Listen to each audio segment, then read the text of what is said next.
Chapter 10. When Levin went into the restaurant with Oblonsky, he could not help noticing a certain peculiarity of expression, as it were, a restrained radiance, about the face and whole figure of Stepan Arkadyevitch. Oblonsky took off his overcoat, and with his hat over one ear walked into the dining room, giving directions to the Tatar waiters, who were clustered about him in evening coats, bearing napkins. Bowing to right and left to the people he met, and here as everywhere joyously greeting acquaintances, he went up to the sideboard for a preliminary appetizer of fish and vodka, and said to the painted Frenchwoman decked in ribbons, lace, and ringlets, behind the counter, something so amusing that even that Frenchwoman was moved to genuine laughter. Levin, for his part, refrained from taking any vodka simply because he felt such a loathing of that Frenchwoman, all made up, it seemed, of false hair, powder de riz, and vinegar de toilette. He made haste to move away from her, as from a dirty place. His whole soul was filled with memories of Kitty, and there was a smile of triumph and happiness shining in his eyes. "This way, Your Excellency, please. Your Excellency won't be disturbed here," said a particularly pertinacious, white-headed old Tatar with immense hips and coat-tails gaping widely behind. "Walk in, Your Excellency," he said to Levin, by way of showing his respect to Stepan Arkadyevitch, being attentive to his guest as well. Instantly flinging a fresh cloth over the round table under the bronze chandelier, though it already had a tablecloth on it, he pushed up velvet chairs and came to a standstill before Stepan Arkadyevitch with a napkin and a bill of fare in his hands, awaiting his commands. "If you prefer it, Your Excellency, a private room will be free directly, Prince Golistin with a lady. Fresh oysters have come in." "Ah, oysters." Stepan Arkadyevitch became thoughtful. "How if we were to change our program, Levin?" he said, keeping his finger on the bill of fare, and his face expressed serious hesitation. "Are the oysters good? Mind now." "They're Flensburg, Your Excellency. We've no Ostend." "Flensburg will do, but are they fresh?" "Only arrived yesterday." "Well then, how if we were to begin with oysters, and so change the whole program, eh?" "It's all the same to me. I should like cabbage soup and porridge better than anything, but of course there's nothing like that here." "Porridge à la Russe, Your Honor would like," said the Tatar, bending down to Levin like a nurse speaking to a child. "No, joking apart, whatever you choose is sure to be good. I've been skating and I'm hungry. And don't imagine," he added, detecting a look of dissatisfaction on Oblonsky's face, "that I shan't appreciate your choice. I am fond of good things." "I should hope so. After all, it's one of the pleasures of life," said Stepan Arkadyevitch. "Well then, my friend, you give us 2, or better say 3 dozen oysters, clear soup with vegetables." "Printanière," prompted the Tatar. But Stepan Arkadyevitch apparently did not care to allow him the satisfaction of giving the French names of the dishes. "With vegetables in it, you know. Then turbot with thick sauce, then, roast beef, and mind it's good. Yes, and capons, perhaps, and then sweets." Tatar, recollecting that it was Stepan Arkadyevitch's way not to call the dishes by the names in the French bill of fare, did not repeat them after him, but could not resist rehearsing the whole menu to himself according to the bill. Soup printanière, turbot, sauce beaumarchais, poulard à l'estragon, macédoine de fruits, etc. And then instantly, as though worked by springs, laying down one bound bill of fare, he took up another, the list of wines, and submitted it to Stepan Arkadyevitch. "What shall we drink?" "What you like, only not too much. Champagne," said Levin. "What, to start with? You're right, though, I dare say. Do you like the white seal?" "Cachet blanc," prompted the Tatar. "Very well, then. Give us that brand with the oysters, and then we'll see." "Yes, sir. And what table wine?" "You can give us Newitz. Oh, no, better the classic Chablis." "Yes, sir. And your cheese, Your Excellency." "Oh, yes, Parmesan. Or would you like another?" "No, it's all the same to me," said Levin, unable to suppress a smile. And the Tatar ran off with flying coat-tails, and in 5 minutes darted in with a dish of opened oysters on mother-of-pearl shells, and a bottle between his fingers. Stepan Arkadyevitch crushed the starchy napkin, tucked it into his waistcoat, and settling his arms comfortably, started on the oysters. "Not bad," he said, stripping the oysters from the pearly shell with a silver fork and swallowing them one after another. "Not bad," he repeated, turning his dewy, brilliant eyes from Levin to the Tatar. Levin ate the oysters indeed, though white bread and cheese would have pleased him better. But he was admiring Oblonsky. Even the Tatar, uncorking the bottle and pouring the sparkling wine into the delicate glasses, glanced at Stepan Arkadyevitch and settled his white cravat with a perceptible smile of satisfaction. "You don't care much for oysters, do you?" said Stepan Arkadyevitch, emptying his wine glass. "Or you're worried about something, eh?" He wanted Levin to be in good spirits. But it was not that Levin was not in good spirits. He was ill at ease. With what he had in his soul, he felt sore and uncomfortable in the restaurant, in the midst of private rooms where men were dining with ladies, in all this fuss and bustle. The surroundings of bronzes, looking-glasses, gas, and waiters, all of it was offensive to him. He was afraid of sullying what his soul was brimful of. Yes, I am. But besides, all this bothers me," he said.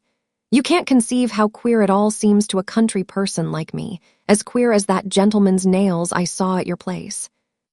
"Yes, I saw how much interested you were in poor Greinvich's nails," said Stepan Arkadyevitch, laughing. "It's too much for me," responded Levin. "Do try now and put yourself in my place. Take the point of view of a country person. We in the country try to bring our hands into such a state as will be most convenient for working with. So we cut our nails. Sometimes we turn up our sleeves. And here people purposely let their nails grow as long as they will and link on small saucers by way of studs so that they can do nothing with their hands." Stepan Arkadyevitch smiled gaily. "Oh, yes, that's just a sign that he has no need to do coarse work. His work is with the mind." "Maybe, but still it's queer to me. Just as at this moment it seems queer to me that we country folks try to get our meals over as soon as we can, so as to be ready for our work, while here are we trying to drag out our meal as long as possible, and with that object eating oysters." "Why, of course," objected Stepan Arkadyevitch. "But that's just the aim of civilization, to make everything a source of enjoyment."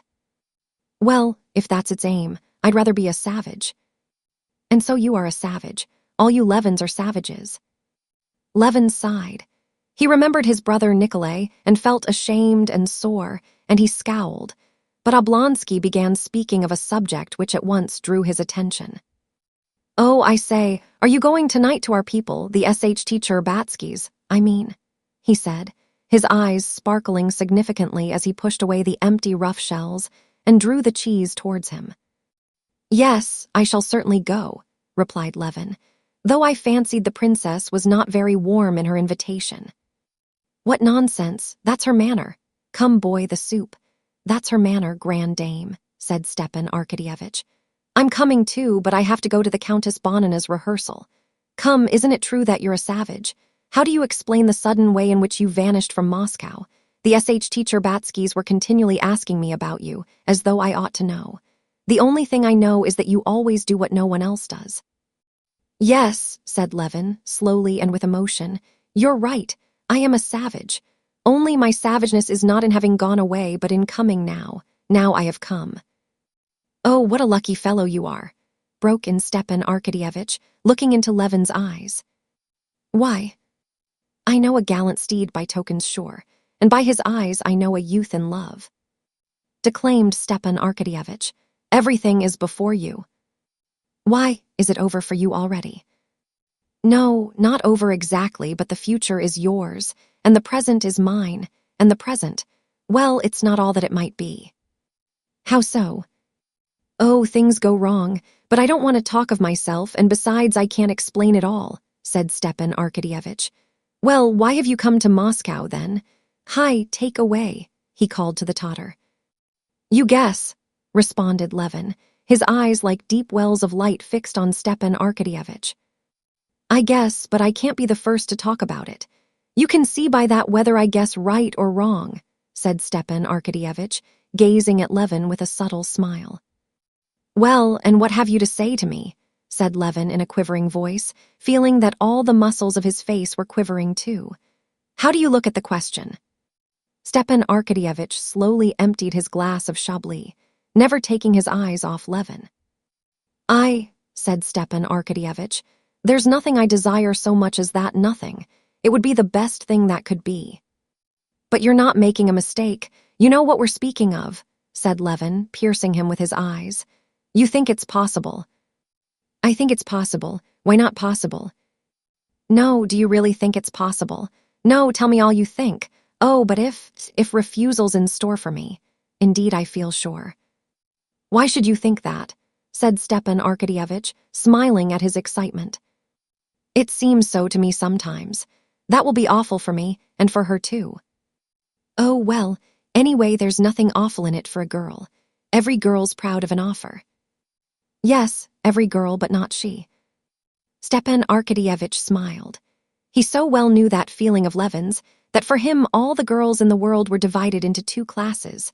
One class, all the girls in the world except her, and those girls with all sorts of human weaknesses and very ordinary girls. The other class, she alone, having no weaknesses of any sort and higher than all humanity.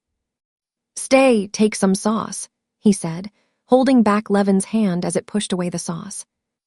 Levin obediently helped himself to sauce, but would not let Stepan Arkadyevitch go on with his dinner. "No, stop a minute, he said. "You must understand that it's a question of life and death for me.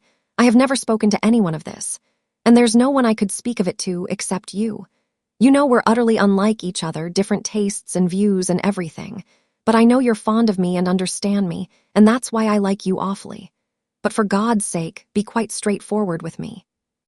"I tell you what I think," said Stepan Arkadyevitch, smiling. "But I'll say more, my wife is a wonderful woman." Stepan Arkadyevitch sighed, remembering his position with his wife, and after a moment's silence resumed. "She has a gift of foreseeing things. She sees right through people, but that's not all. She knows what will come to pass, especially in the way of marriages. She foretold, for instance, that Princess Shehevskaya would marry Brenteln. No one would believe it, but it came to pass. And she's on your side." "How do you mean?" "It's not only that she likes you. She says that Kitty is certain to be your wife." At these words, Levin's face suddenly lighted up with a smile not far from tears of emotion. "She says that," cried Levin. "I always said she was exquisite, your wife. There, that's enough said about it," he said, getting up from his seat. "All right, but do sit down." But Levin could not sit down. He walked with his firm tread twice up and down the little cage of a room, blinked his eyelids that his tears might not fall, and only then sat down to the table. "You must understand," said he. "It's not love. I've been in love, but it's not that. It's not my feeling, but a sort of force outside me has taken possession of me. I went away, you see, because I made up my mind that it could never be, you understand, as a happiness that does not come on earth, but I've struggled with myself. I see there's no living without it, and it must be settled." "What did you go away for?" "Ah, stop a minute. The thoughts that come crowding on one, the questions one must ask oneself. Listen, you can't imagine what you've done for me by what you said. I'm so happy that I've become positively hateful, I've forgotten everything. I heard today that my brother Nikolay, he's here, I had even forgotten him. It seems to me that he's happy too. It's a sort of madness, but one thing's awful. Here, you've been married, you know the feeling. It's awful that we old with a past. Not of love, but of sins, are brought all at once so near to a creature pure and innocent. It's loathsome, and that's why one can't help feeling oneself unworthy." "Oh, well, you've not many sins on your conscience." "Alas, all the same," said Levin. "When with loathing I go over my life, I shudder and curse and bitterly regret it. Yes." "What would you have? The world's made so," said Stepan Arkadyevitch. "The one comfort is like that prayer, which I always liked. Forgive me not according to my unworthiness, but according to thy loving kindness. That's the only way she can forgive me."